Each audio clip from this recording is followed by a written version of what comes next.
Joining me now, Mike Wilkerson, who is the Director of Economic Research at ECOnorthwest. Thanks for being here this morning. Yeah, my pleasure.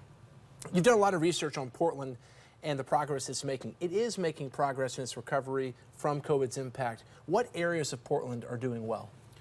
Yeah, it's a great question. I mean, I think the challenge you see in data is oftentimes it lives at the county level, the city level, and really we're interested in what's happening at the neighborhood level. And what we see in Portland is, if you look in the central city has 10 neighborhoods. And so the central city as a whole certainly is recovering. Some neighborhoods were much less impacted early on, and others were more drastically impacted. Downtown, Old Town, Chinatown, for example. What we see is broad-based recovery, but there are still big differences in terms of the neighborhoods that have been less impacted and are more like what they were, say, in 2019 than, say, downtown, which is still lagging. Generally, what areas are struggling right now today? Yeah, so the areas that are struggling are the places that were generally employment-centric. So you take downtown, for example. Pre-pandemic, there were 20 jobs for every resident. And with the hybrid work and, unfortunately, the nature of the economy in the sense that the sectors that have been most impacted are office. So we have lost thousands of jobs since the pandemic, and in the last year have continued to lose jobs. And so the overall demand for office is down. And so when you couple that with hybrid work, just the number of bodies that are downtown, let's say, versus pre-pandemic is still way down. We're in the 60% range.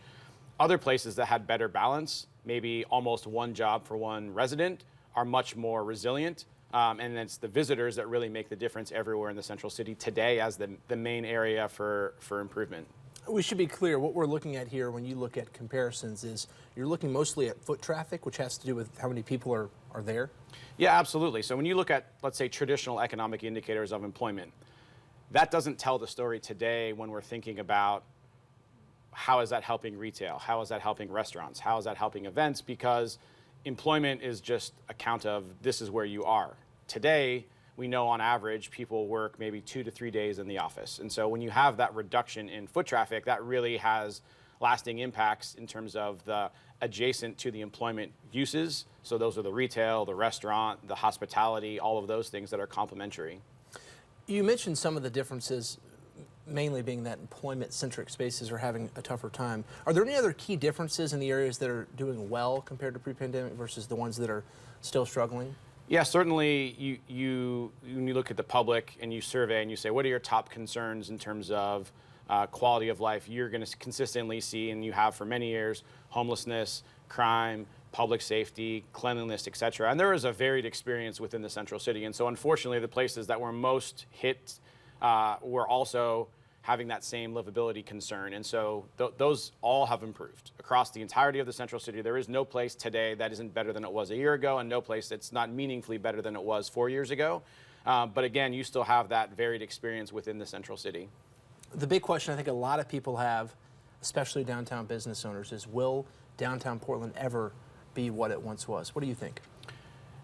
I think the answer is no, and that's not to say that it can't be great and thriving again. It's just going to be look and feel very different than it did at that point in time. Because again, what we have learned in this kind of new normal post-pandemic period is you need a mix of uses. And so downtown, if we look at our central city, we were amongst the most balanced places in terms of residents to employees, and actually probably a model for many places. And we had about 3 to 4 employees for every resident. That's well below most places. But our downtown was almost uniquely office, certainly retail, and a little bit of hospitality, almost no residents. And so that new normal needs to get a better balance because you need that constant 18 to 24-hour activation that's going on where employees alone can't necessarily sustain a neighborhood like they could, let's say, pre-pandemic. Your firm shared a lot about the foot traffic, and what we saw was the recovery post-pandemic kind of flatten off. Yeah. So what we're seeing downtown today, is that the new normal, you think, for Portland? So we have seen on the employment side no improvement in foot traffic for the last 2 years. And I would say that's a little bit misleading because certainly you have some more people who have returned to office, let's say more frequently, more days a week. Unfortunately, you've also had a decrease in total employment. And so when you're counting just bodies there, the people who were, let's say, going to the office 2 days a week might be going 3 days a week, but maybe we have several thousand fewer employees now. So foot traffic is entirely flat. Residential has been the largest percentage gain everywhere in our central city and in the downtown. when we look at the permit data and the under construction data, we know that was a temporary gain, and that's going to stall out over the next at least 2 years because there's just nothing in the construction pipeline. And so vacancy rates being relatively low, no new construction, residential is flat. So the third component is the most crucial, and then that's a next 2 to 5 year window, which is visitors. And those visitors are out of town visitors as well as, let's say, people within the metro area. We've seen poll after poll show that Portlanders and people in the metro are concerned about livability issues, homelessness, public safety. Do you see that subsiding, or is the research saying pretty similar that people are still very concerned about that? The latest polling, and this is several months out of date, still suggests those areas are top of mind for people. I think what you have seen, I would say, is an elevation of economic development, economic growth, jobs as a priority from our elected leadership. So I think typically there's a delay in that response, and certainly the more people that come downtown and look and see in Central City what it looks and feels like today, their perceptions are going to change to match the reality that it's much better than it was, let's say, a year ago. Minimum wage went up on July 1st, which raises labor costs. There are other costs going up for local businesses. Have you done research on how many businesses may have to close due to these increasing costs? Yeah, so we've seen certainly a contraction already, and you can look at the ground floor of many places as being vacant. In essence, maybe even at a higher extent than the actual offices themselves. So that consolidation occurred. I think the challenge going forward is when you look across the Central City, there are places that are, again, thriving because their foot traffic is where it was. It's the places that aren't. And if they were so reliant on employees, and we know that's not coming back, I think the key question there is, what are the activations of art, culture, entertainment that can bring people into those neighborhoods that otherwise wouldn't be there? Because without a more consistent, foot traffic year-round, day-to-day and year-round, it's going to be challenging to see the opportunity for growth for those businesses that have traditionally been there. We've asked the city time and time again what they're doing to bring people back, and they mentioned those events you just talked about. What type of impact do you think that will have on local businesses downtown? It's massive. So, I mean, when you look at, for example, the Central City as a whole, foot traffic is at about 85% of where it was pandemic, and that continues to improve. The best performing neighborhoods, like let's take, for example, the Central East Side, is almost back to where it was pre-pandemic. South Waterfront, Goose Hollow, some of these other areas are doing well. The Pearl District is actually the most reflective neighborhood. It almost perfectly mirrors the Central City. And so even within the Pearl District, we see the opportunity for activations. I think that's the key, is again, knowing that you have those three components and that 2 of the 3 are basically projected to be flat for the foreseeable future. It's really that targeted intervention and an understanding of, within neighborhoods, what are those spheres of influence of those events. So if you do something in downtown, that certainly benefits downtown, but it also might benefit those adjacent neighborhoods. In your economic research, when you're looking at other places and what other cities or places might be doing that's working, is there anything there that businesses here could take as advice? Yeah, I mean, I would say, again, there's no secret sauce. There's no mystery in terms of the components of success. And unfortunately, there's no silver bullet. And so when you look at each city, it's going to be very unique in terms of, for example, the employment base. Do you have large headquartered workforce as the key? We don't here in our downtown.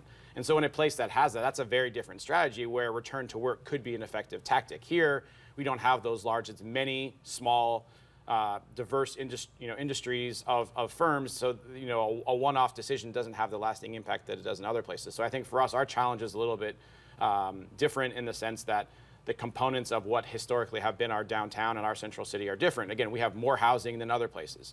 So for other places, their playbook might be, let's look into housing. For us, we've been building a lot of housing. The challenge for us going forward is how do we continue that pace of builds? That's a little bit different than a place where they historically haven't had any housing, as an example. Is ECOnorthwest looking at other cities and perhaps providing recommendations to the city of Portland? Yeah, so we, at a minimum, every year work with the Portland Metro Chamber, and we do a State of the Economy report. And in that State of the Economy, we look at what we think of as our best 4 peers and Seattle. And so certainly we're looking at those 4 peers and then also Seattle. And then the city also, continuously looks at best practices and various other strategies that are being used across the country. You mentioned public safety in the State of the Economy report. Are you seeing what the top public safety issue is for people? Is the polling consistent in that at all? I don't know that they get into the specifics of when people say public safety, but where we see the largest reductions are in crimes of property. So a lot of that is, people are feeling unsafe if the car is broken into, if their store is broken into, et cetera. The property category, it wasn't necessarily that we had a huge elevation in violent crime or in other types of crime, although we have seen improvements in shootings and other types of violent crime that also, I think, people have the connotation of not feeling safe. But it's the personal property piece that we've seen the big improvement in. There was a lot made about the last State of the Economy report. What is the state of Portland's economy today? Unfortunately, I think the challenge is identifying the problem now is relatively straightforward, and I think the solution set also is known. There's a lag between you can be doing the right moves in terms of public policy, incentives, subsidies, et cetera, and there's just going to be a lag period. And so I think we're certainly headed on the right track. What we don't see, unfortunately, is employment is not growing. Foot traffic is improving, but at a rate that's going to be many, many years out. And so I think when we look at, for example, the All In on Central City report, that is the culmination of the governor's task force, there are three main goals. So I think those things can be North Star, which are let's look at office vacancy rate and understand adding to our supply of office, or frankly, reducing that through conversion or demolition is going to help with the overall challenge there. So that goal is 2 million square feet over the next 5 years.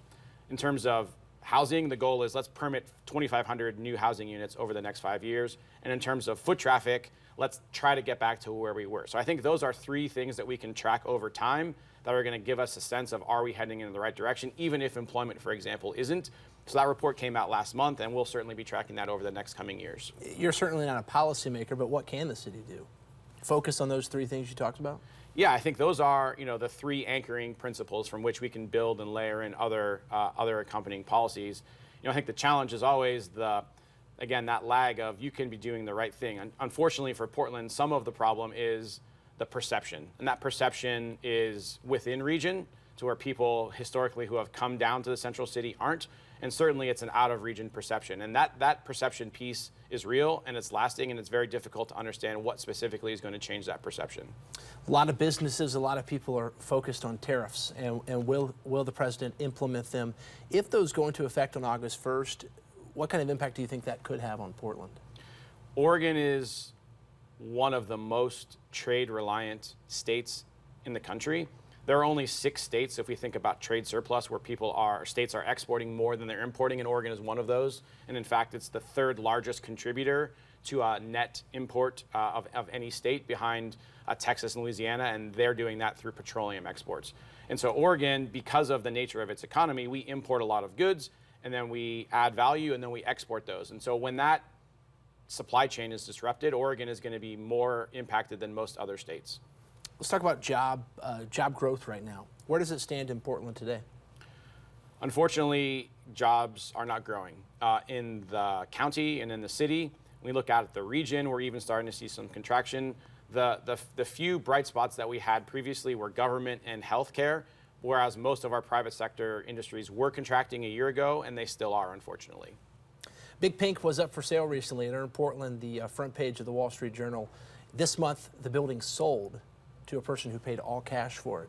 What kind of impact do you think that sale will have on the state of downtown and also the real estate in the office sector?